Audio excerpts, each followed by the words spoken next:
¿Me pueden confirmar si están viendo la presentación, por favor? Sí, señora, ya se puede ver.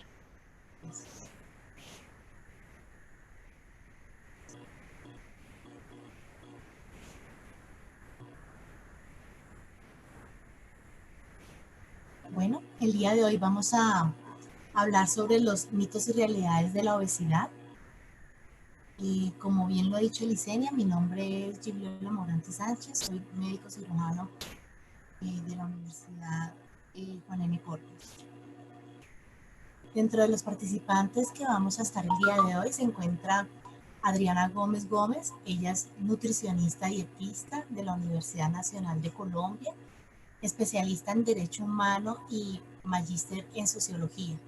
Ella trabaja como profesional especializada en el grupo de modos, condiciones y estilos de vida saludable, específicamente en alimentación saludable, en el Ministerio de la Protección, en el Ministerio de Salud y Protección Social. Eh, Jimena Ávila Ferrer, ella es médico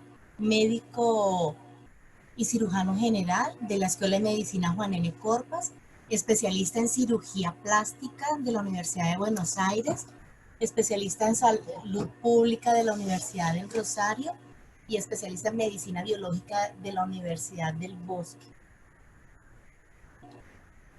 La doctora Mónica Amaya Maya, médico y cirujano general de la Escuela de Medicina Juan N. Corpas, especialista en seguridad y salud en el trabajo de la Universidad del Rosario y maestrante de educación para la salud de la Fundación Universitaria Juan N. Corpas.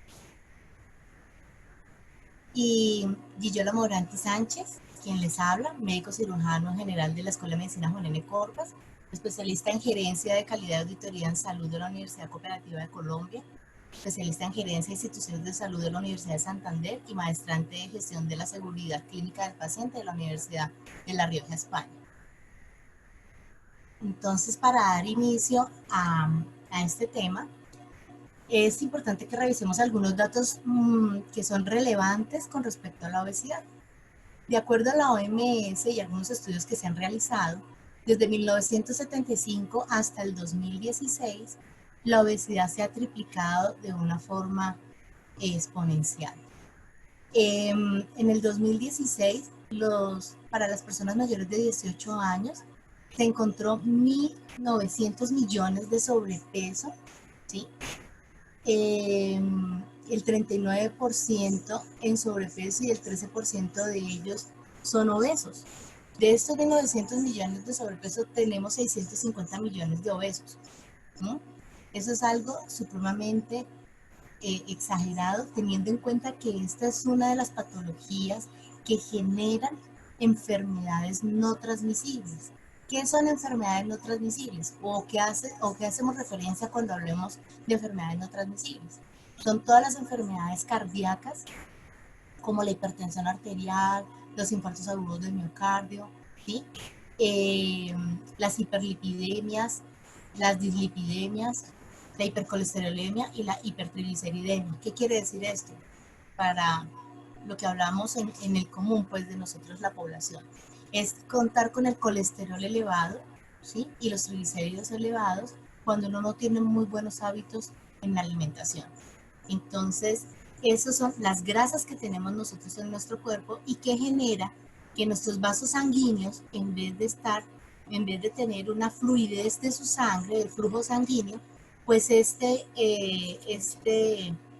reduzca este espacio para la circulación sanguínea y esto finalmente genera unas placas de grasa en los vasos sanguíneos que en muchas ocasiones se desprenden y son los que van a generar algún trombo y obstrucción y nos puedan ocasionar algunos infartos de miocardio. Entonces, por eso la importancia y la alerta que tenemos con respecto a esta patología que es la obesidad, cuando antes no lo veíamos como una patología, sino que simplemente pues eran obesos y ya. Cuando se empezó a generar en el mundo una cantidad de muertes por estas patologías, por las cardiopatías, por los infartos y otras isquemias, por los eventos cerebrovasculares que son, como lo llamamos normalmente, los derrames cerebrales, ¿sí? Porque hay obstrucción de los vasos sanguíneos a nivel del cerebro.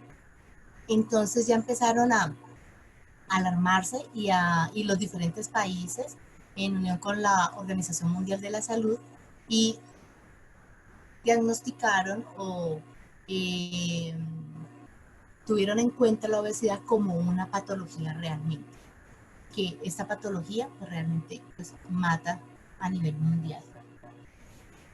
Entonces, los menores de 5 años, ¿sí? Se han detectado que existen 41 millones de sobrepeso y obesidad.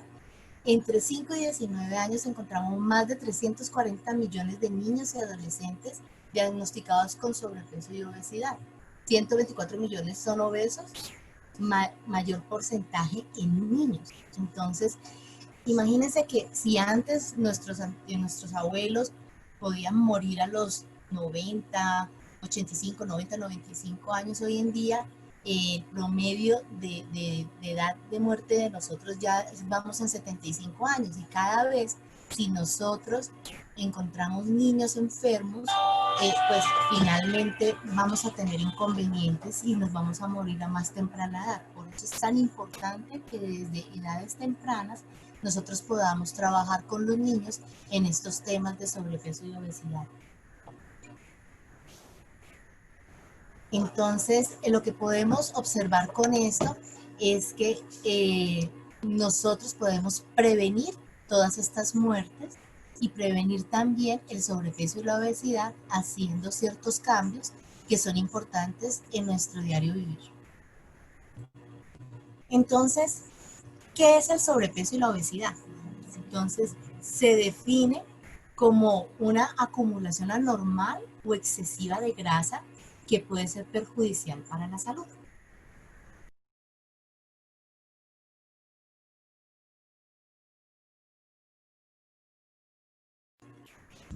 Para esto es muy importante conocer qué es el índice de masa corporal. Este es un indicador, ¿sí? Muy sencillo que lo que nos muestra la relación que existe entre el peso y la talla, ¿sí? Y que se utiliza para nosotros poder determinar si tenemos un sobrepeso o tenemos ya una obesidad en los adultos. ¿Cómo se calcula este índice de masa corporal? Entonces, es importante tener los kilos, ¿sí? Al cuadrado sobre la talla en metros. Así nosotros determinamos el índice de masa corporal.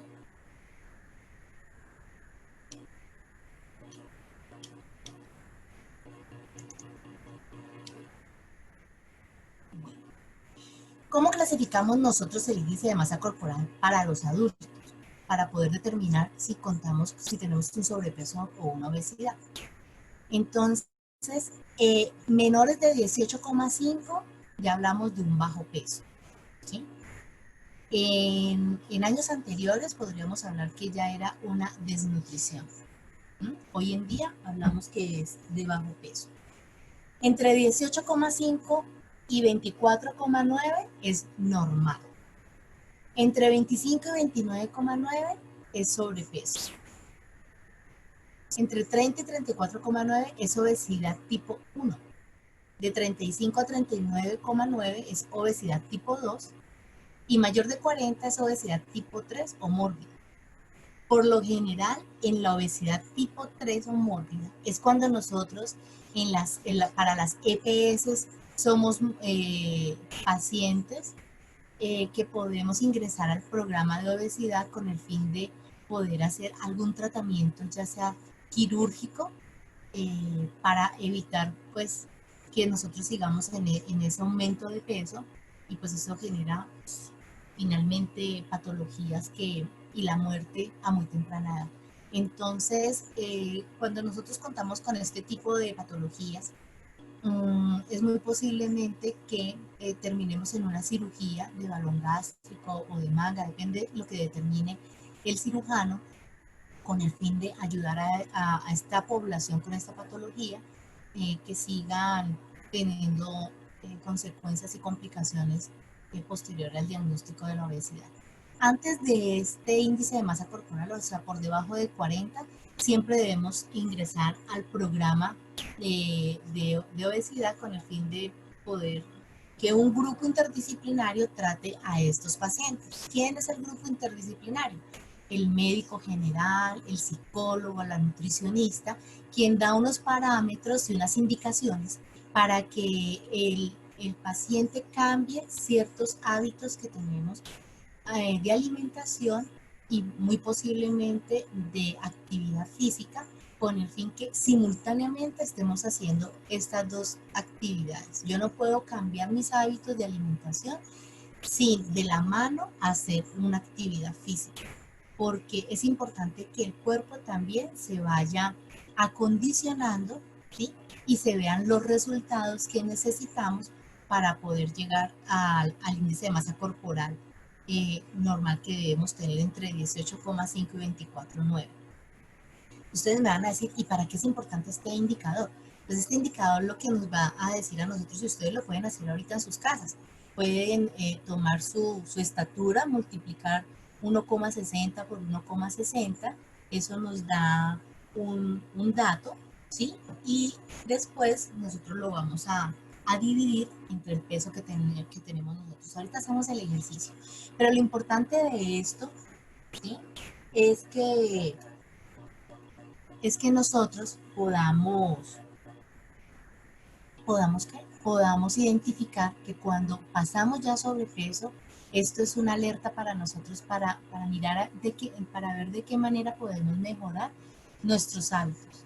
Entonces, ¿qué?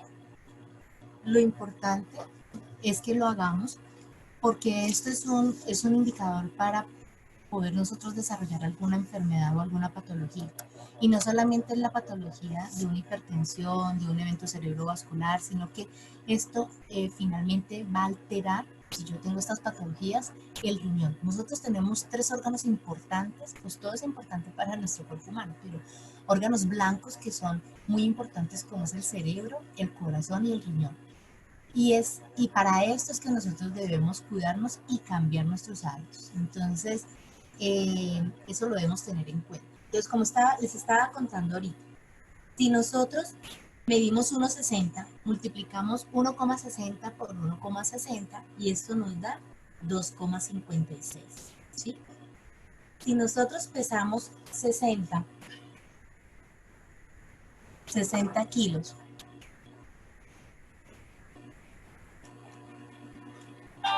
y tenemos 2,56, ¿sí? Esto nos va a dar un índice de masa corporal de 23,4. Este 23,4, ¿sí? Está dentro de los parámetros que tenemos de índice de masa corporal, ¿sí? Que es de 18,5 y 24,9.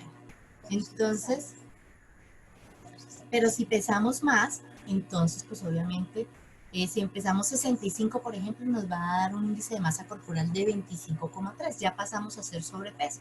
Entonces, así sea mínimo, pero este es un indicador, como lo veíamos anteriormente en la diapositiva, es un indicador que nos va a dar una clasificación y a partir de esta clasificación, entonces podemos nosotros empezar a hacer esos cambios. No solamente, pues ustedes ahorita hacemos el ejercicio o cada uno de nosotros lo hacemos en la casa, pero realmente nosotros ya debemos estar pensando en analizar qué tipo de alimentación tenemos nosotros y cómo debemos hacer estos cambios y si estamos haciendo actividad física o no estamos haciendo actividad física. Bueno, el sobrepeso y obesidad en niños menores de 5 años. En los niños menores de 5 años nosotros no trabajamos con el índice de masa corporal. Lo que hacemos nosotros es que de acuerdo a los centímetros y los kilos que tienen los niños, entonces podemos revisar en qué parte de la rejilla, ¿sí? Cuando nosotros vamos a nutrición o vamos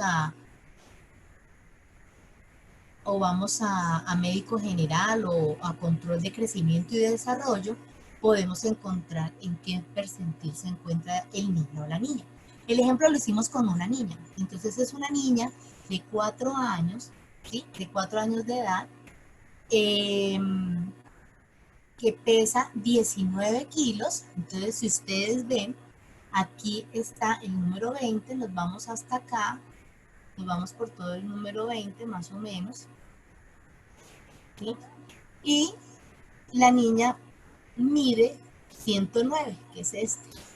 Más o menos estamos en 19,5, algo así, 19 centímetros, 18,8 y 109 centímetros. Entonces la niña se encuentra, esta línea verde que ustedes ven es el percentil normal, ¿sí? Por encima del verde no tenemos inconvenientes, pero ya cuando estamos en el percentil 2, ¿cierto? Que está en rojo, y el negro, el percentil 3, es sobrepeso.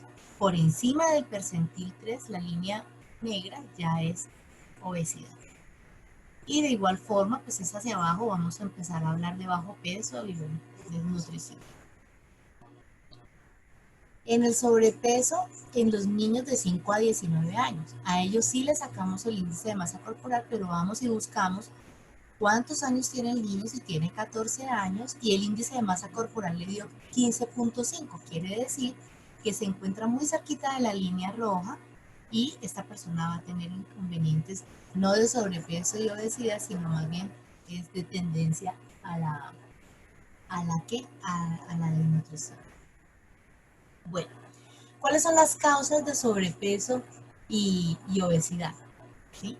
Es muy importante tener en cuenta el desequilibrio energético entre las calorías consumidas y gastadas, ¿sí? Esa es una de las causas, esas son las causas que tenemos nosotros de sobrepeso y obesidad, que se debe al aumento de la ingesta de alimentos ricos en grasa y a la disminución de la actividad física con respecto al trabajo, transporte, bueno, la organización. Eso está todo de la mano, todos esos cambios. Ahora, es importante también, otro de las causas son los cambios de hábitos alimentarios y de actividad física por cambio ambiental y social, por la falta de políticas de apoyo en salud, agricultura, transporte, planificación urbana, medio ambiente y educación. Todo esto tiene que ver con las políticas y son políticas que deben existir nacionales, ¿sí? Donde los mandatarios son los que emiten estas políticas para que nosotros, los ciudadanos, pues nos acojamos a estas políticas y podamos apoyarnos en ellas, porque una cosa es trabajar individualmente, el autocuidado que cada uno de nosotros debemos tener, y otro es trabajar en comunidad. Entonces, por eso la importancia de poder nosotros tener estas políticas para que de la mano de estas políticas nosotros podamos pues trabajar con las comunidades y darles a conocer estos mandatos o estas sugerencias o estrategias y demás ayudas o actividades que genera el gobierno para nosotros poder hacer estos cambios. Ahora, hemos visto que si ustedes conocen ya muchos años atrás, Colombia, no solamente en Bogotá, sino en otros municipios y departamentos del país, viene trabajando en gimnasios en los diferentes parques de, de comunas, de barrios en Colombia, con el fin de que no solamente la gente crea que yo puedo hacer actividad física si tengo un gimnasio, si voy a un gimnasio, no, yo lo puedo hacer también en mi barrio, en el parque de mi barrio, con todos estos gimnasios que se han creado y distribuido a nivel nacional, de tal manera que tengamos todos la misma oportunidad de poder hacer algunas secuencias que generen que el ejercicio lo podamos implementar hasta en la misma casa, nosotros lo podemos hacer. ¿Sí? Solamente caminando 30 minutos diarios o 35 minutos diarios sin necesidad de estar corriendo, porque finalmente si yo tengo un sobrepeso, una obesidad, yo debo inicialmente acondicionar mi cuerpo, debo inicialmente hacer ejercicio caminando, porque si yo empiezo a saltar, muy posiblemente vaya a generar traumas en la rodilla, en los tobillos, en la cadera, que son articulaciones importantes y me vayan a generar algún inconveniente, problemas que me lleven a visitar el ortopedista. Entonces, por eso es importante iniciar con algunos ejercicios más suaves de caminatas que finalmente me van a ayudar en este evento. ¿Cuáles son las consecuencias? Como hemos venido hablando. Entonces tenemos que por encima de 25 de índice de masa corporal podemos tener una frecuencia en generar enfermedades no transmisibles, que ENT son enfermedades no transmisibles, como las enfermedades cardiovasculares que les hablaba ahorita, cardiopatías, eventos cerebrovasculares, como la diabetes, como desórdenes musculoesqueléticos que les estaba hablando ahorita, el DME son desórdenes musculoesqueléticos que nos pueden generar osteoartritis. Por eso les contaba ahorita la importancia de no correr, ¿sí? ni saltar, sino caminar, que es más importante que iniciemos con esto mientras que vamos bajando de peso para condicionar el cuerpo.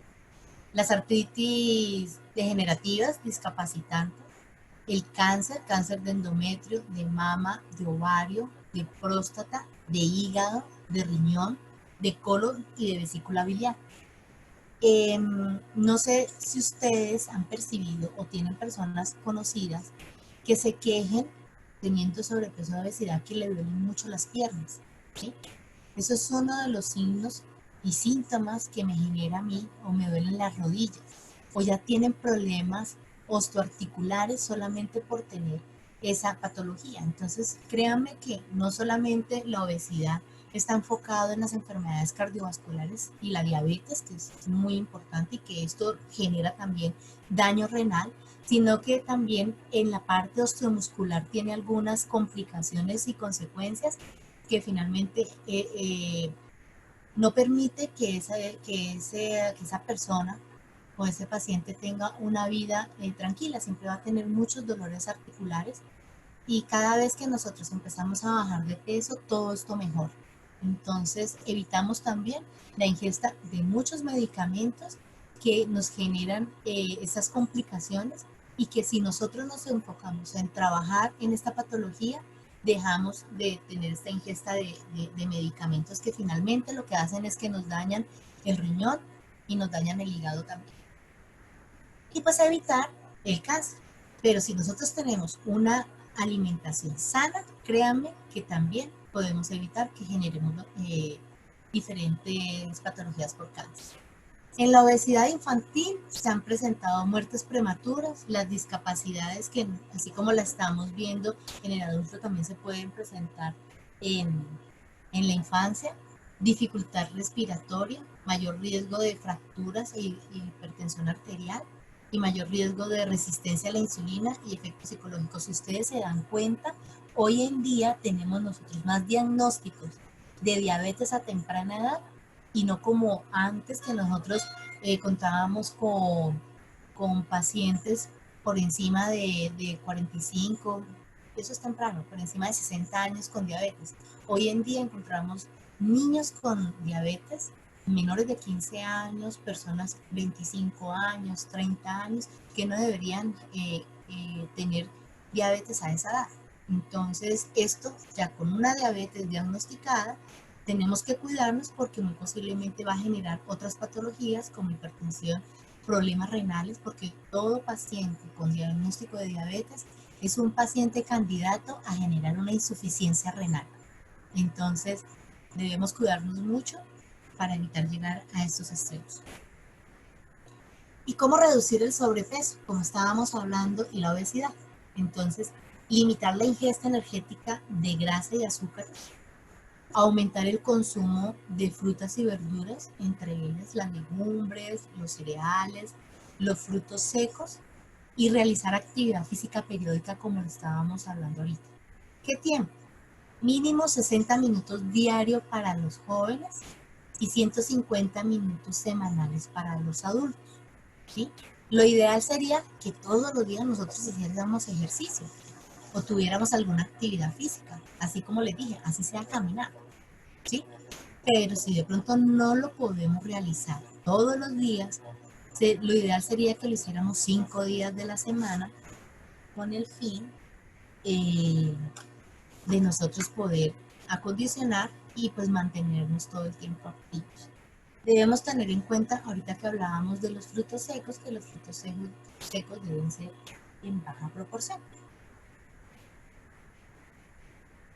¿Qué estrategias tiene en este momento la Organización Mundial de la Salud? Entonces los países se reunieron, ¿sí? En una alianza que tienen ellos, y en el 2014, después de trabajar varios meses, ¿sí?, crearon el Plan de Acción Mundial para la Prevención y el Control de Enfermedades No Transmisibles. 2013-2020 termina en este año. Entonces, ese plan está enfocado en esto que estábamos hablando, en aumentar el consumo de frutas y verduras, de realizar actividad física.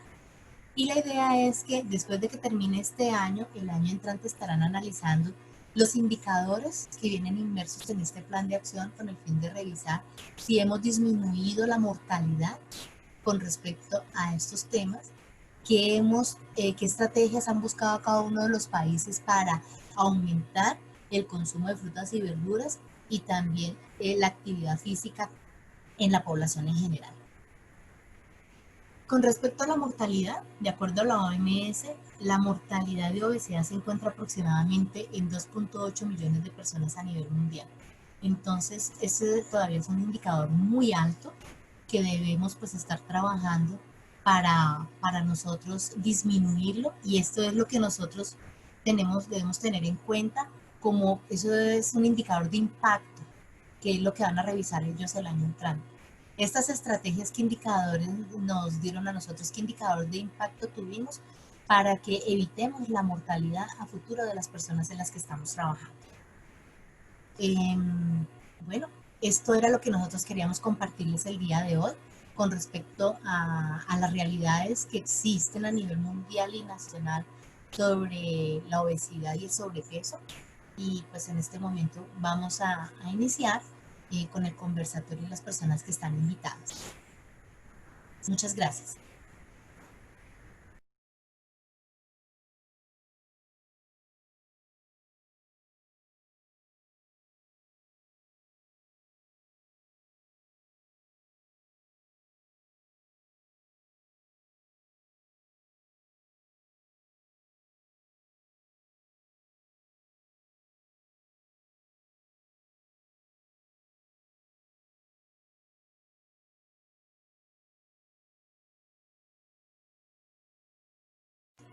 Bueno, entonces iniciamos con el conversatorio. En la sala se encuentra nuestra invitada especial del Ministerio de la Protección Social, Adriana Gómez Gómez. Entonces, quisiera que iniciáramos con estas preguntas, ¿sí? ¿Qué estrategias está implementando el Ministerio de Salud y Protección Social con respecto a las enfermedades no transmisibles enfocadas en la obesidad a nivel nacional? Gracias, Adriana.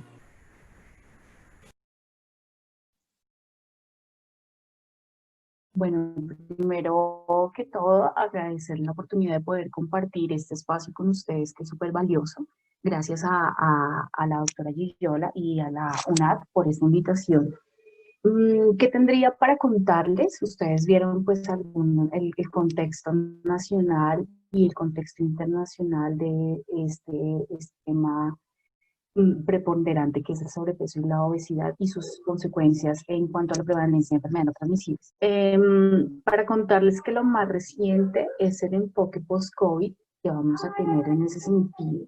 Ustedes saben que una de las poblaciones que más se está viendo afectada y se verá afectada con esta pandemia que nos atendió de pronto, precisamente son las personas con sobrepeso, obesidad y con prevalencia de enfermedades no transmisibles.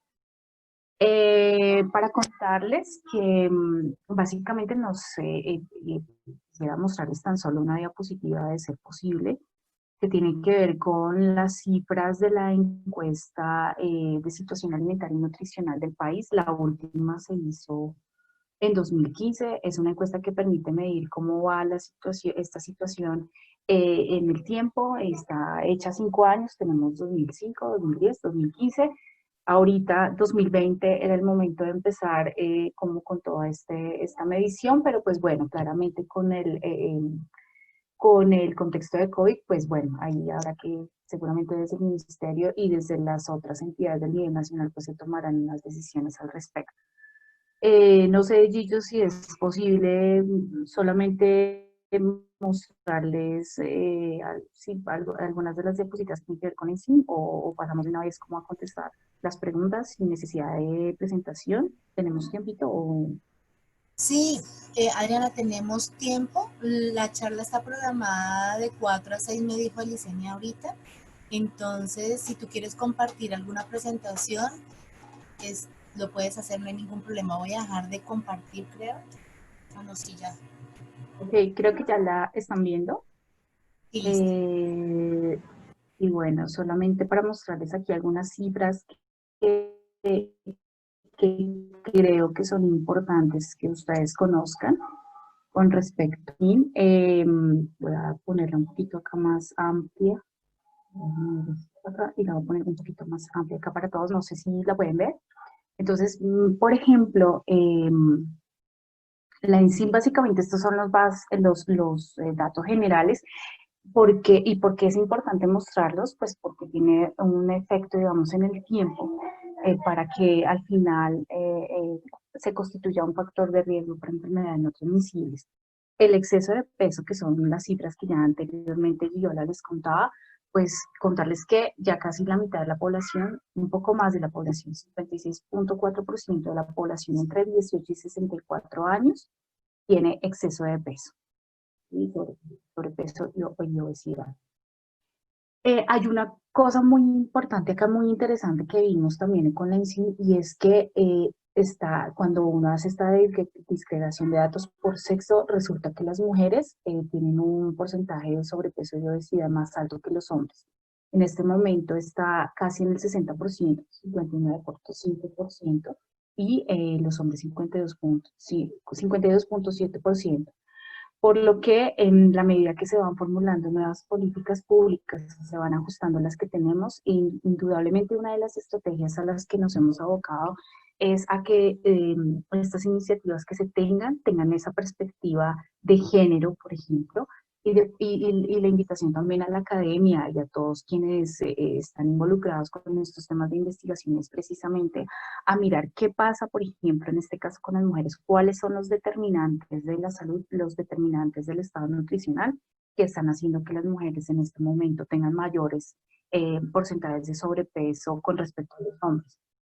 Otro dato aquí interesante, bueno, los jóvenes están cerca del 18%, jóvenes entre 13 a 18 años, pero un dato acá que nos llamó muchísimo la atención es este dato, el dato de escolares. En este momento estamos en el 24.4% de sobrepeso y obesidad en escolares. Y con respecto a 2015, a 2005, aquí no tengo gráficas comparativas, pero con respecto a 2010, por ejemplo, aumentó 5 puntos, que quiere decir que es un incremento demasiado rápido para un indicador de estos y de todas las implicaciones que tienen para la salud pública.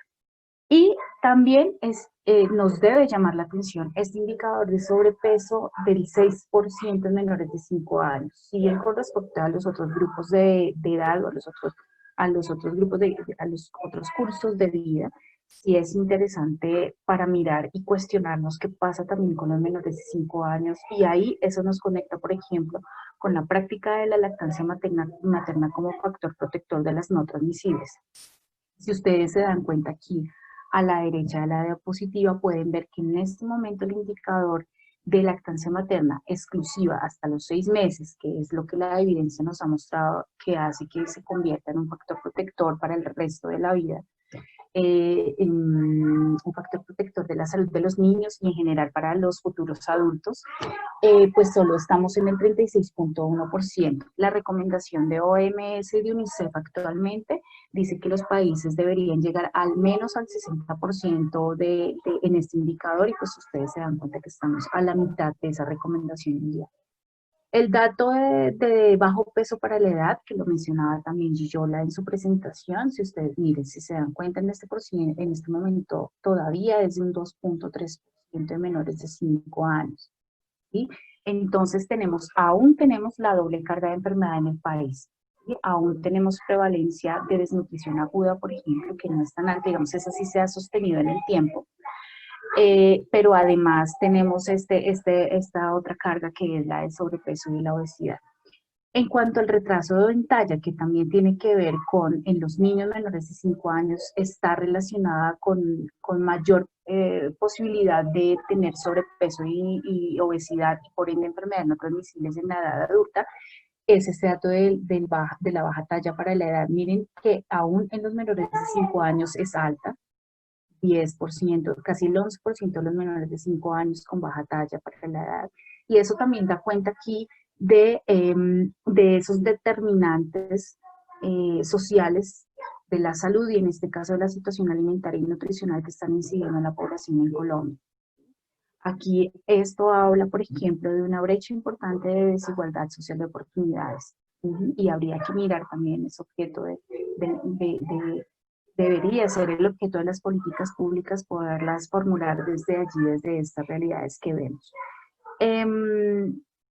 Otro dato que está aquí, que es el de la inseguridad alimentaria, y es que el 54.2% de la población en Colombia no tiene el acceso y la disponibilidad necesaria de alimentos en sus hogares, de alimentos que cumplan con las características de una alimentación pues saludable, que sea balanceada, inocua, que sea suficiente, pues es este indicador que les traigo aquí. Más de la mitad de las personas no tienen la posibilidad de comer como se debería. En ese sentido, Colombia trabaja en este momento para redefinir, redefinir todo el tema del Plan de Seguridad Alimentaria y Nutricional. Acaba de terminar, estaba planteado de 2012 a 2019, ya se hizo la evaluación y ya se está como reformulando para que pase a ser un sistema, no, ya trascienda el plan y trascienda a ser todo un sistema de seguridad alimentaria y nutricional. Esto que permitiría o que permite que haya un trabajo intersectorial en términos del sobrepeso y la obesidad. Y Yola lo decía también en su presentación, el sobrepeso y la obesidad es multicausal y ahí hay que empezar a identificar que hay intervenciones, y ahorita les voy a contar un poco sobre eso. Las intervenciones tienen que ir desde lo poblacional hasta lo individual. Es decir, desde todas estas políticas públicas que se formulan para la población en general, a lo largo de todo el curso de la vida, pasando por esas intervenciones que hacemos en los entornos de vida cotidiana, es decir, cómo hacemos que haya unos entornos favorables, digamos, para que no haya sobrepeso y obesidad, más bien, entornos saludables que no favorezcan ambientes obesogénicos, ¿sí? Y también qué pasa con las intervenciones individuales, es decir, qué pasa cuando ya en las personas se les ha identificado un riesgo de sobrepeso y obesidad y llegan a la prestación de los servicios de salud, donde quiera que estos estén, ¿no? Habilitados estos servicios de salud. Y acá estas otras cifras que también son interesantes, que tienen que ver con el consumo de alimentos como tal. Nos dice, por ejemplo, la encuesta nacional de salud escolar que tuvimos resultados en el año 2018. Dice que, por ejemplo, solo un escolar de cada 10 consume frutas y verduras al día. Solo un escolar de cada 4 consume lácteos al día. 3 escolares de cada 4 consumen bebidas azucaradas, por ejemplo. 3 de 4. En cuanto a la adición de sal, al menos una vez al día, 43% de los escolares refiere que lo hacen, ¿sí? Es decir, que además de la sal que propiamente traen las preparaciones, al menos una vez al día, 43%, o sea, cerca de la mitad de los escolares mencionan la necesidad de agregar sal a las preparaciones. Y aquí como para mostrarles cuál es el marco normativo que tiene que ver con con estas políticas que se están formulando. Está el Plan Nacional de Salud Pública, que ya está en proceso de evaluación, estaba planteado del 2012 al 2021, ya estamos en todo el proceso de evaluar qué pasó allí con ese, digamos que lo novedoso del Plan Nacional de Salud Pública fue el pensar entre un trabajo precisamente intersectorial y pues este Plan Nacional de Salud Pública tuvo el enfoque de determinantes sociales de la salud, ¿no? que es donde se dice que las situaciones de salud no dependen única y exclusivamente del sector salud, sino que evidentemente, y eso es un postulado que salió de alguna de las convenciones que ha habido, si no estoy mal, en 2005, con la OPS y la OMS, y es que la salud debería ser transversal a todas las políticas en un país. Entonces está el Plan Nacional de Salud Pública, la Ley Estatutaria de Salud 1751-2015. Ustedes saben que con esta ley estatutaria se elevó el derecho a la salud como un derecho fundamental para todas las personas que habitan Colombia.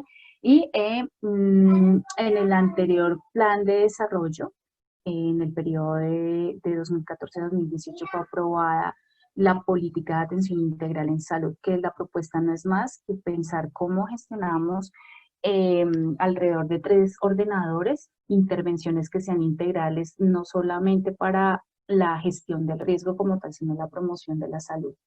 Y que esos factores que inicialmente son unos factores de riesgo, por ejemplo, para sobrepeso y obesidad, y las enfermedades no transmisibles como alimentación, tabaco, consumo de tabaco, consumo de alcohol de manera nociva y la falta de práctica de actividad física, la idea es cómo logramos que estos factores de riesgo se conviertan, en el caso de la alimentación y la actividad física, en factores protectores de la salud, y eso es lo que parte de lo que hacemos en el ministerio.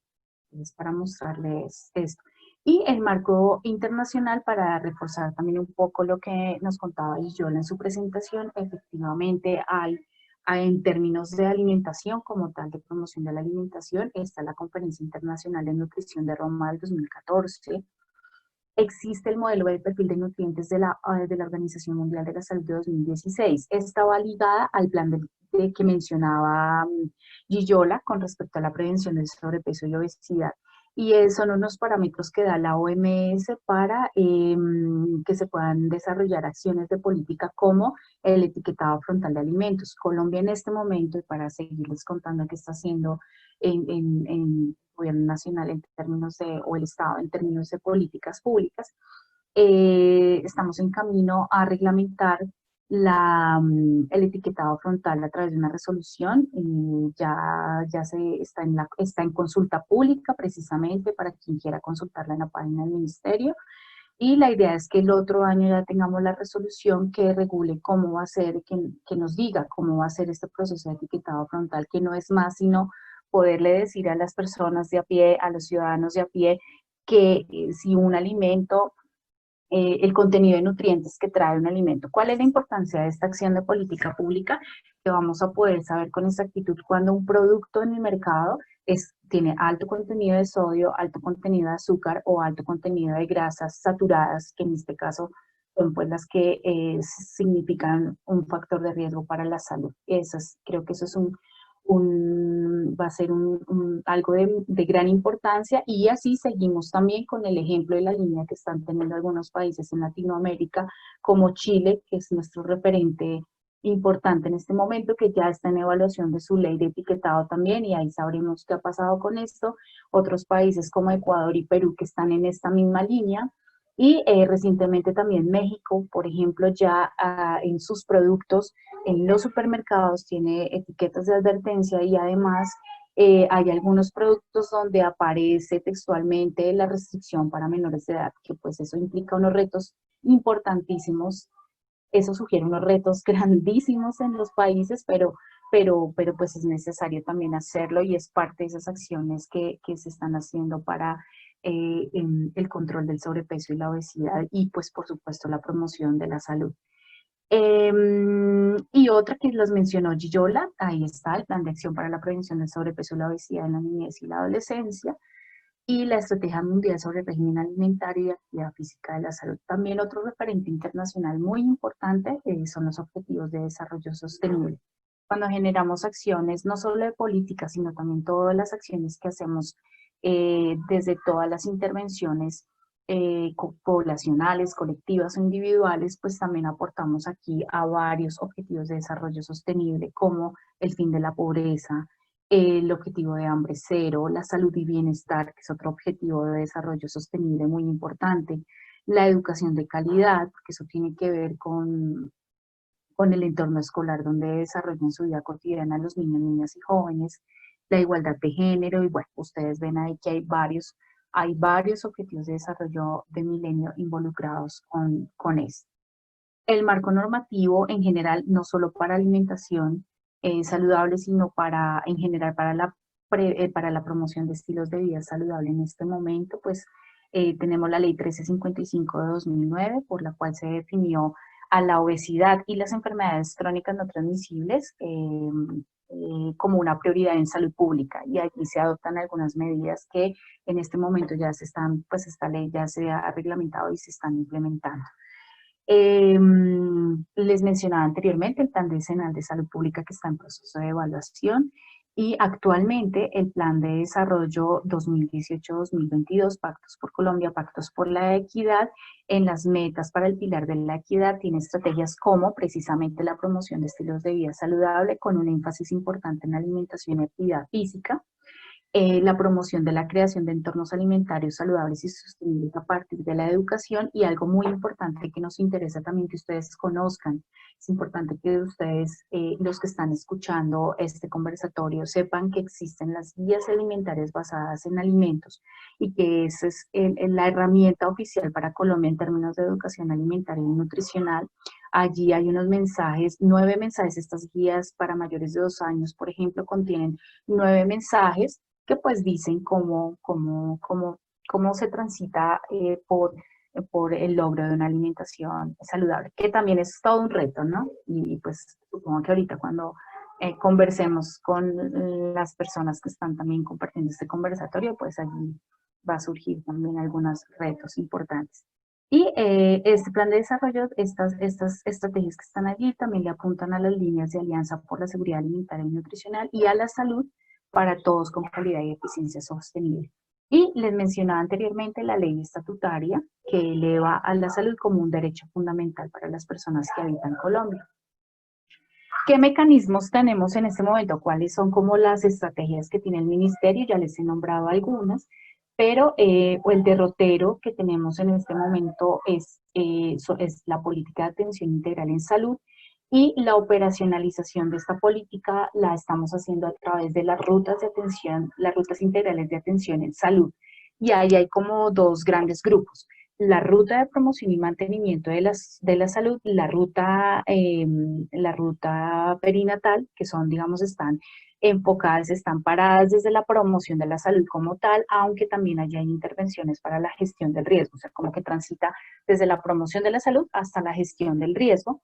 Y están las rutas de riesgo, las rutas integrales de atención en salud ya de riesgo, donde al final, donde ya se identifican unos riesgos específicos, y ahí hay distintas rutas que tienen que ver con las rutas, con los riesgos de enfermedad cardiovascular, los riesgos de cáncer, ya el riesgo y la atención del evento en enfermedades respiratorias crónicas, y bueno, en fin, hay alrededor de 16 rutas en este momento. Esos son como los mecanismos que tenemos en este momento para transitar y en términos de la promoción de la salud y la prevención del sobrepeso y la obesidad, y por ende las enfermedades no transmisibles.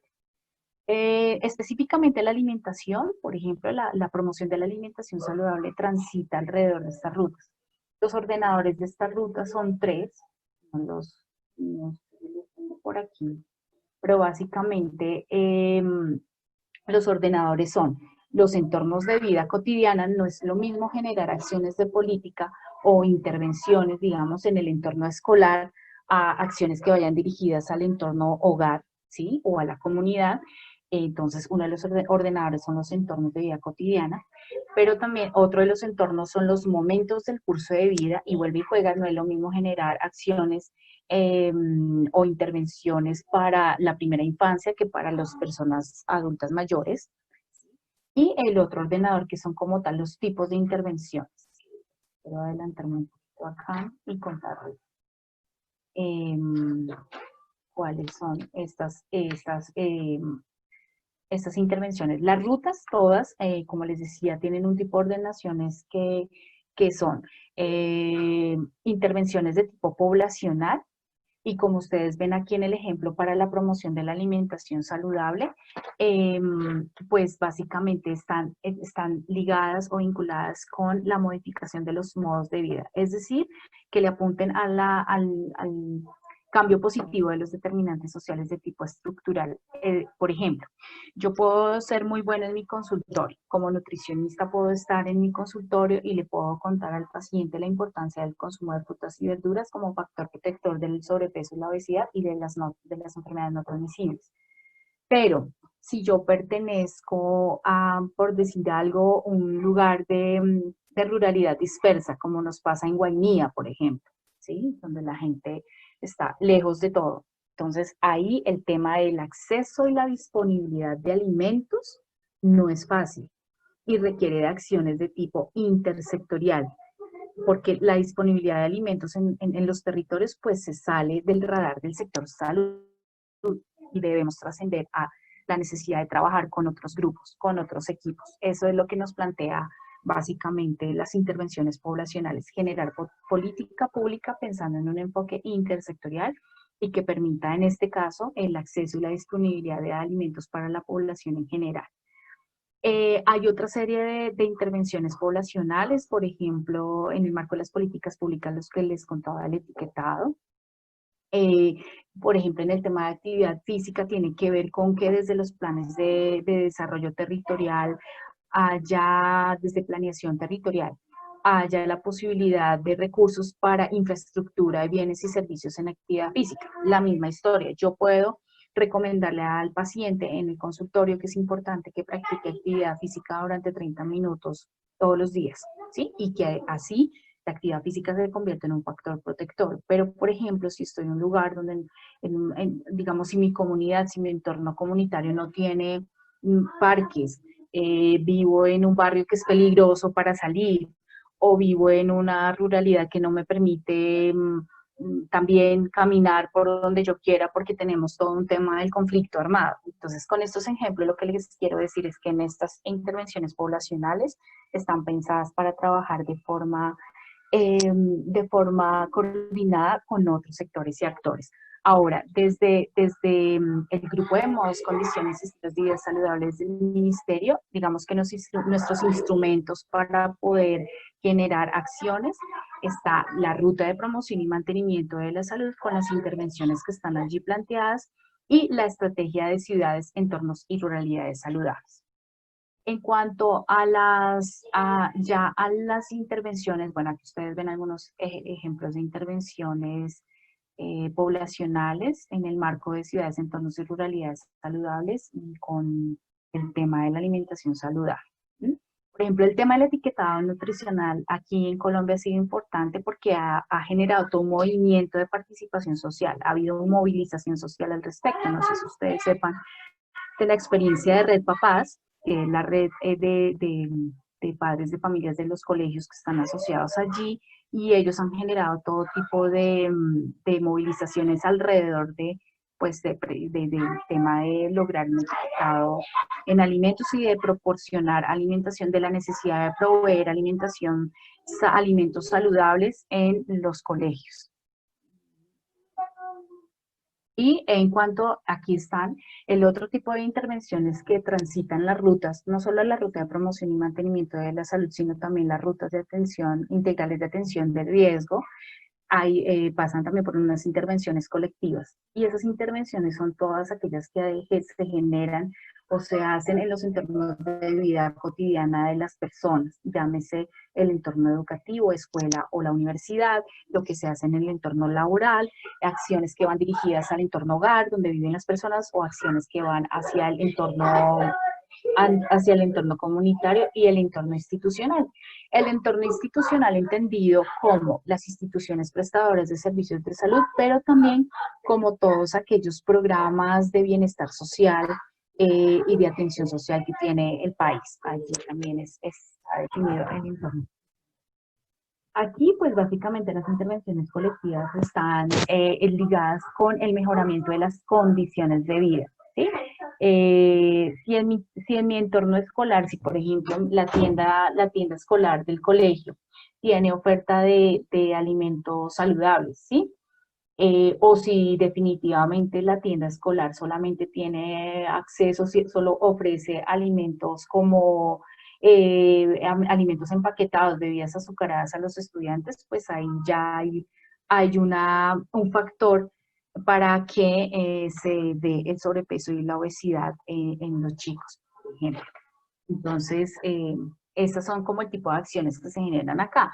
Si parte, por ejemplo, una de las intervenciones que proponemos aquí es cómo lograr que en las mallas curriculares pasen por, en algún momento, por entender un poco la importancia de la alimentación saludable y la actividad física, por ejemplo. Y ese es un ejercicio que no es necesariamente solo del sector salud, sino que claramente tiene que ver con el sector educación, por ejemplo. ¿Cuáles son los instrumentos que tenemos para lograrlo? Lograr estas intervenciones de tipo colectivo. Tenemos como instrumento los lineamientos de entornos saludables. Ya tenemos publicado el lineamiento para la promoción de modos, condiciones y estilos de vida saludable en el entorno laboral formal. Viene en camino el lineamiento para la promoción de modos, para la promoción de la salud en el entorno educativo, que la idea es que salga también con los aportes de Mineducación, por eso nos hemos demorado un poquito en publicar, y pues la idea es que están allí. Esto que ustedes ven acá a la derecha superior de la diapositiva es el icono de las guías alimentarias basadas en alimentos para la población colombiana, que es una de las intervenciones de las que les hablaba, ¿no? Esto es como, para Colombia no hay pirámides, no hay círculos, digamos, el icono oficial es este, y una labor nuestra precisamente es dar a conocer estas guías alimentarias, estos mensajes, implementarlos, entender que no va a ser igual para Bogotá que para el Baupés, por ejemplo, en una comunidad indígena, y allí tiene que pasar por un proceso de adaptación, de adopción y después de adaptación de estos mensajes, pero pues para quien quiera consultarlo, está publicado oficialmente, bueno, en el ministerio, pero también en la página del ministerio, pero también está publicado en el Instituto Colombiano, en la página del Bienestar Familiar. Allí también ustedes pueden tener acceso a las guías alimentarias. Y finalmente, otro de los indicadores que propone otro de los indicadores, no, otro de los tipos de intervención que proponen las rutas, no solo la de promoción y mantenimiento, sino las rutas de riesgo, son las intervenciones individuales. De hecho, las intervenciones individuales ya son como ese puente entre lo que hacemos desde la promoción de la salud, la gestión del riesgo, para pasar ya a las atenciones, a la atención en salud de las personas, de los grupos de personas, o ya a las atenciones individuales en consulta. Y allí básicamente entonces los instrumentos que se tienen son las rutas específicas de riesgo, como les decía, que allí están plasmadas todas las intervenciones que se deben hacer ya con las personas que tienen riesgo de sobrepeso, de obesidad, o que ya tienen un riesgo, como les decía anteriormente, de enfermedad cardiovascular o enfermedades como cáncer, enfermedades respiratorias crónicas y otra serie de enfermedades que transitan por allí. Estos son como los instrumentos y las estrategias que tenemos así en este momento para contarles así súper a grandes rasgos. Ustedes, por ejemplo, aquí lo que ven es la caja de herramientas específicamente para el tema de la promoción de la alimentación saludable. Tenemos una matriz donde están los links de estos documentos, pero también tenemos otros donde incluimos la alimentación saludable. Una de las discusiones técnicas que hemos tenido, de la necesidad que no vayamos aparte con cada tema, sino que esto debe ser de manera integral. Si hablamos de la promoción de estilos de vida saludable, tendría que ser de una manera integral, no solamente alimentación o no solamente actividad física, incluso la salud. Hemos pensado mucho en el tema de la salud emocional y mental, ¿no? Porque quizás una persona que come demasiado, que se queda muy quieta, que finalmente empieza a tener sobrepeso y obesidad, también es necesario indagar si hay algún origen emocional. Es decir, uno empieza a comer demasiado quizás por ansiedad, y uno tendría que empezar a hacerse también ese tipo de preguntas, como también la salud emotiva de las personas, la salud emocional, la salud mental de las personas, incide también para que eh, haya este tema de sobrepeso y obesidad. Entonces, así para contarles a grandes rasgos y contestar un poco a tu pregunta, Gillola, qué pena que me extendí quizás, pero pues era importante como mostrarles un poco en qué línea está el Ministerio de Salud y en general las entidades de gobierno en términos de promover la salud y de prevenir el sobrepeso y la obesidad como factor de riesgo importante para las no transmisibles. Muchas gracias. Adriana, muchas gracias por tu intervención. Pienso que muy completo lo que tú nos acabas de compartir con respecto a las políticas nacionales y lo que viene trabajando el ministerio con respecto a este tema. Bueno, entonces continuamos en este momento con la doctora Jimena Ávila y dejamos las preguntas que tengan pendientes para el final. Entonces, bienvenida doctora Jimena Ávila. Como les había mencionado, ella es cirujana plástica y tiene una especialidad en medicina biológica. Ella nos va a hablar sobre el manejo médico integral biológico y su metabolismo para poder saber escoger un tratamiento adecuado y abordando pues este tema desde la cirugía plástica, la medicina biológica y su adherencia. Doctora.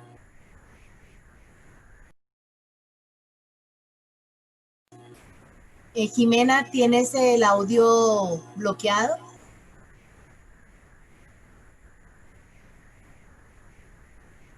El audio tienes que desbloquearlo para poderte escuchar.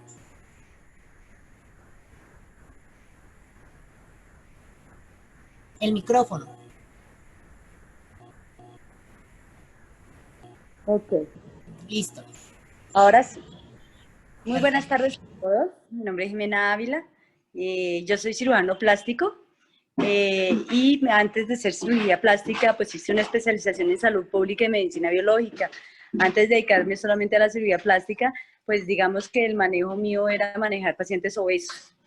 Yo les decía a la gente, hay un enfoque que me di cuenta al cabo de, después de llevar más o menos unos 6, 8 años tratando con fármacos a muchos pacientes en los cuales nos vimos la necesidad de incluir otras, la medicina biológica, que es, ni es la homeopatía ni es la medicina tradicional, pero vimos que nos da unos enfoques y vimos resultados muy satisfactorios.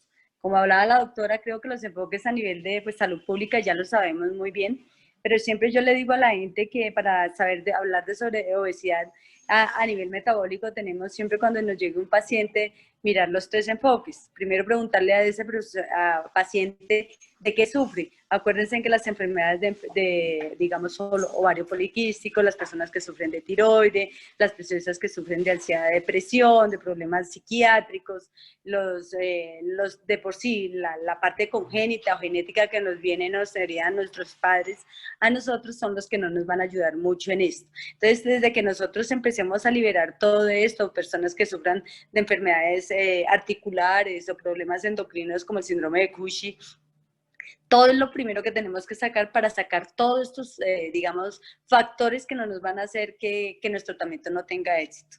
Entonces, primero, ya después de haber abordado esto, nos dimos cuenta que a nivel metabólico ya descartábamos todo esto, entonces entrábamos en la parte, como decía ella, educación y nutrición.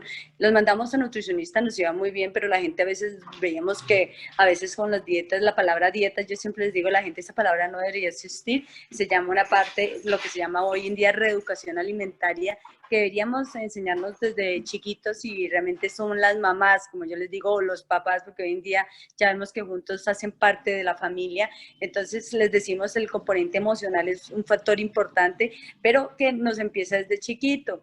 Si tú a un niño desde chiquito le enseñas que comer azúcar no es bueno, que los paquetes no es bueno, o no los tienes, porque si tú indirectamente los tienes, pues te da como la generación, como yo les digo, la ambición de quererme comer un chocorramo, comerme un paquetico. Dos, que tenemos, no sé por qué hasta el momento no se ha hecho de que las instituciones educativas esté prohibida, pues es algo económico, que no deben estar las máquinas, que son cosas que nos afectan para nosotros, las cafeterías, y todos nos recordamos, estaban con el perro, con la pizza, con lo más rápido, con el jamoncito, entonces todas estas cosas no nos van a funcionar.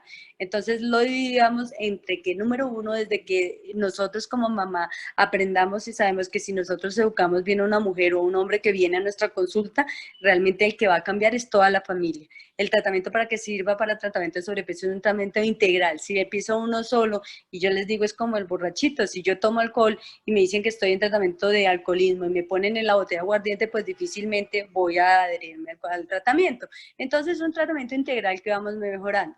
Y aparte es un tratamiento que aparte tiene que entrar con la parte de ejercicio. Es distinto tratar un niño a un adulto o a un viejito, porque a un viejito tú no le puedes hacer ejercicios aeróbicos y anaeróbicos de la misma calidad, sino tienes que hacer ejercicios que tengan que ver con equilibrio. En las personas adultas, digamos lo que sabemos que pueden hacer actividad física, tanto aeróbico como anaeróbico, que es manejar lo que manejan gimnasios, pesas, para mejorar la parte de musculatura.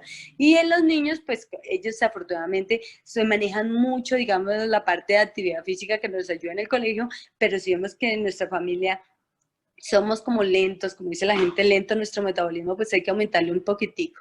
Yo siempre empiezo con algo donde les digo, empezamos de menos a más, porque hay gente que llega y lo aborda y le manda a uno un jurgo de medicamentos y es que esto lo vamos a hacer. Yo les digo, no, dejamos primero mirar a ver el cuerpo cómo funciona su metabolismo a la semana y sabemos si el metabolismo arrancó, es que esa persona me está diciendo mentiras. Como yo les digo, aquí no vienen a que yo los regañe, sino vienen a que usted va a aprender, que usted es el que va a hacer todo y yo simplemente es el que dirijo. Como yo les digo, yo soy el maestro de la orquesta, yo los voy a dirigir. Si usted me miente, yo sé cuándo usted me ha mentido.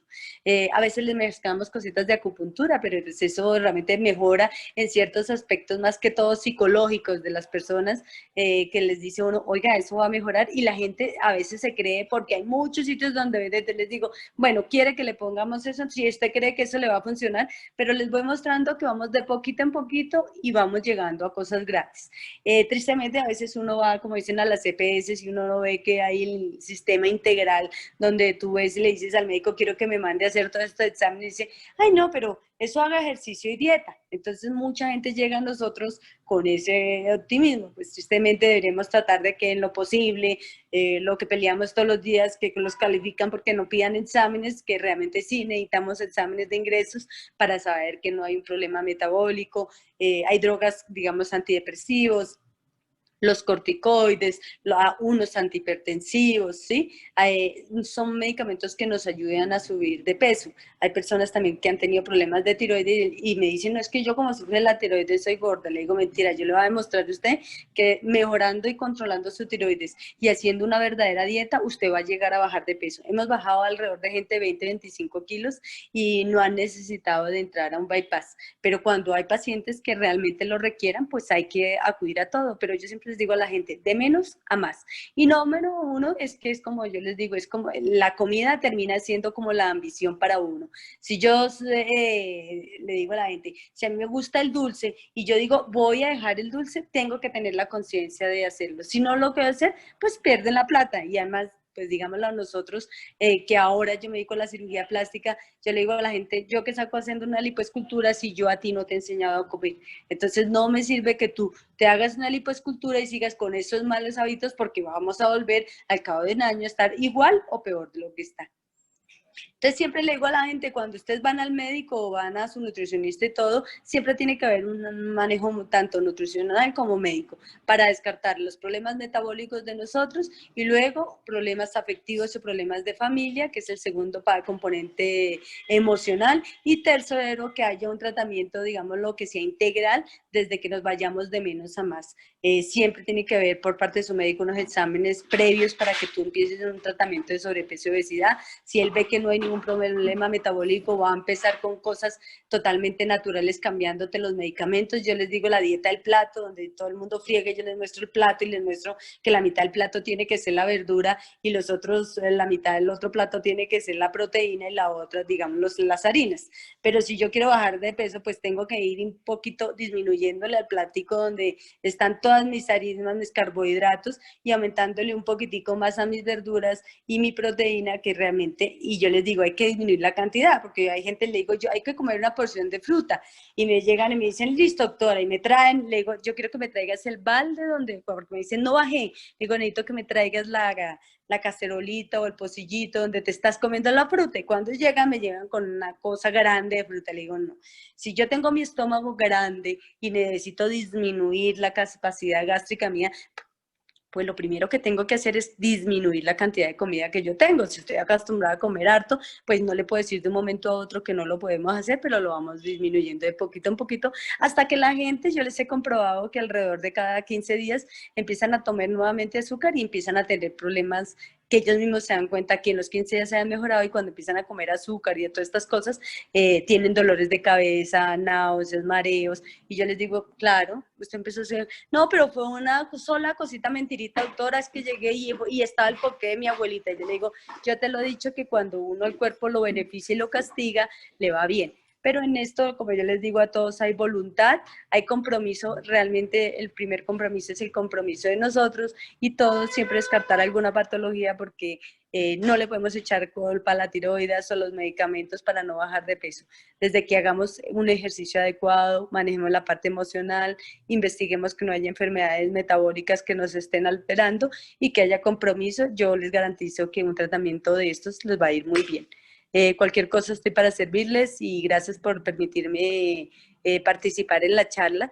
Y lo único que les digo es que la medicina biológica, cuando yo veo que la gente, yo antes manejaba Orlistat, Sibutramina, estos medicamentos pues me les da estreñimiento, esteatorrea, náuseas, vómitos, y lo cambio a medicina biológica, vemos que se han mejorado otras patologías como la diabetes, como la hiperlipidemia, con eso que se han mejorado, pero pues es un estudio que hay que hacer un poquitico más y buscarnos de manos amigas que, como dicen, sin apartarnos de que yo siempre le he dicho, no quiere decir que si vienen conmigo solamente vienen con la nutricionista, no, yo creo que es un tratamiento integral para que a uno le vaya bien, porque si yo hago una dieta bien, pero no hago ejercicio y no quemo las calorías que necesito quemar para lo que necesito después de que les hagamos, aquí cuando llegan se les hace normalmente, uno les calcula más o menos el índice que tiene que bajar de sus calorías para uno darse cuenta que empiezan a bajar, y nos damos cuenta que los 8 o 15 días esta gente sale feliz. Y importantísimo, que siempre tenemos que premiar al paciente cada vez que viene a nuestro consultorio y le decimos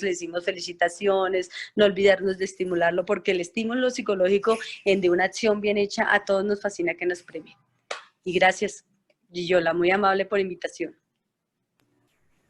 Bueno, Jimena, muchas gracias por tu intervención, muy al borde a todo lo que estamos hablando, con un poco más de información que es muy importante que todo el mundo lo tenga en cuenta. Y como bien lo decía Jimena, pues es muy importante no solamente esos cambios de hábitos en la alimentación, sino también en el ejercicio, y de la mano, pues también tener en cuenta todo el tratamiento médico, porque es quien está pendiente de sus patologías que deben conocerse para poder dar un buen tratamiento como Jimena lo expresa. Entonces, como para terminar, los dejo con la doctora Mónica Maya, quien nos va a hablar sobre la importancia de identificar la obesidad y el sobrepeso en los trabajadores de cualquier empresa a nivel nacional. Entonces, quedan ustedes con la doctora Mónica.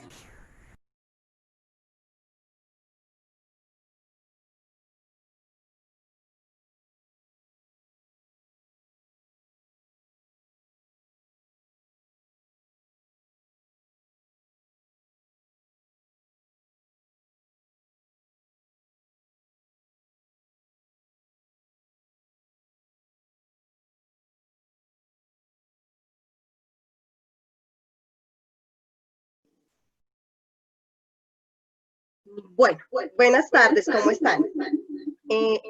Voy a compartirles ahorita una diapositiva única para que podamos entender un poquito. Doctora, muy buenas tardes. Qué pena, se oye mucho eco. Hay doble sincronía. ¿Ahí está mejor? Sí, señora, muchas gracias. Ok.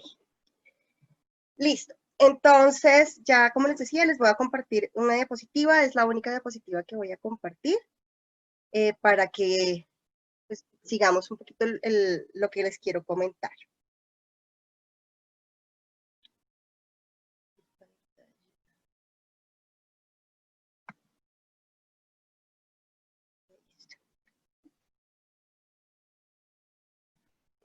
¿Pueden ver mi pantalla? Sí, señora. Perfecto. Entonces, frente a la pregunta que teníamos, que si es importante identificar la obesidad o el sobrepeso en los trabajadores de una empresa, por supuesto, para poder dar respuesta a esta pregunta, primero se debe conocer que el sobrepeso y la obesidad, de acuerdo con la Organización Mundial de la Salud, son enfermedades que pueden ser consideradas como una epidemia mundial debido a las altas tasas de mortalidad. Por tanto, por supuesto que sí es importante conocer esa condición de salud de los trabajadores y que esto incluya la presencia de dichas características médicas. La obesidad y el sobrepeso pues se van a vincular con enfermedades no transmisibles, como ya lo han hablado todas mis colegas, desde la diabetes mellitus, la hipertensión o enfermedades cardiovasculares, las cuales pues pueden llegar a complicarse. Esas complicaciones son las que van a generar incapacidades médicas y de la mano el ausentismo laboral. Si hay un ausentismo laboral muy alto, eso va a afectar de manera importante la productividad de una empresa. Entonces, por eso es fundamental que nosotros, como parte de los grupos de seguridad y salud en el trabajo, pues tengamos en mente que debemos trabajar sobre esa área. De otro lado, pues hay algunas investigaciones que sugieren un aumento en el riesgo de la producción de condiciones laborales, como son las alteraciones musculoesqueléticas, que también lo hemos hablado durante la charla, que a lo largo del tiempo pues se han identificado, forman parte de un porcentaje alto de enfermedades laborales y pues en segunda instancia de accidentes de trabajo que también pues van a ir afectando esta productividad de la empresa. Por lo anterior, como parte del manejo, se insiste en la práctica de actividades saludables. ¿Cuáles son? Ya las hemos mencionado también. El ejercicio aeróbico, que ya sabemos que puede ser 35 minutos o 45 minutos diarios. El consumo de alimentos bajos en grasas y carbohidratos para mejorar el rendimiento físico e intelectual. Cuando uno come sano y hace ejercicio, la parte intelectual va a mejorar. ¿Por qué mejora? Porque hay endorfinas que te mantienen tranquilo, contento, y de otro lado, liberas todos esos niveles de estrés que manejas en tu casa, en tu trabajo, y por ello la parte intelectual fluye más fácilmente. Además que van a disminuir pues las pérdidas económicas dentro de las instituciones y de paso pues se mejora la calidad de vida de los colaboradores, tanto desde el aspecto extralaboral, o sea, en las casas, que es lo que ellos hacen, como parte del manejo individual. Pero todas las áreas de seguridad y salud en el trabajo también, en cualquier empresa, deben acompañar a esos colaboradores a través de programas de prevención que se enfoquen en el riesgo cardiovascular, y pues en ese riesgo cardiovascular va a estar incluido todo el manejo de obesidad, sobrepeso, y el fortalecimiento de esa condición física y de buenas prácticas de alimentación. Entonces, hice algo muy concreto, porque pues ya hemos hablado de todo el tema. Cuando finalizamos el proceso de investigaciones de enfermedades laborales en las empresas, tenemos que también hacer como un llamado a las EPS y a las ARLs, que también nos contribuyen en todos esos aspectos de promoción, de la salud y prevención de enfermedades también a nivel laboral. Entonces, es como lo han venido haciendo todos, es el conjunto de instituciones y de profesionales los que vamos a lograr mejorar esa calidad de vida a nivel intrainstitucional y a nivel individual en sus hogares. Básicamente eso era lo que quería comentarles. Le agradezco mucho a la doctora Gillola por la invitación y espero que haya sido algo muy concreto y que les haya aclarado algunos temas. Perdón.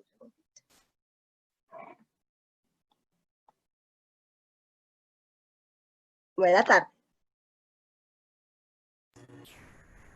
Bueno, doctora Mónica, muchas gracias por su intervención y pues la idea de este tiempo aquí con ustedes en esta charla de obesidad era con el fin que desde diferentes perspectivas ustedes pudieran conocer cómo es el manejo de esta patología del ministerio y las políticas públicas que existen en nuestro país, como lo que podemos o que se está haciendo en el tratamiento médico y lo que podemos hacer también en cada una de nuestras empresas. Entonces, no sé, si tenemos alguna pregunta que nosotros podamos dar respuesta y les podamos complementar, estamos muy atentos. Gracias. Ya se encuentra habilitado el chat para realizar las preguntas. Gracias, Angie. Doctora Giyola, muchas gracias en verdad por esta conferencia, por este conversatorio. Agradecemos a la doctora Adriana Gómez, a la doctora Jimena Ávila y a la doctora Mónica por su participación y por transmitirnos todos esos saberes a nosotros, estudiantes, docentes administrativos y egresados de la Universidad Nacional Abierta y a Distancia. No hay preguntas, creo que todo fue muy claro, doctora Giyola. Muchísimas gracias de nuevo. Y desde el Sistema de Bienestar Integral UNADIS agradecemos a ustedes por su participación e invitándolos a que nos sigan acompañando en todas estas charlas, talleres, eventos que tenemos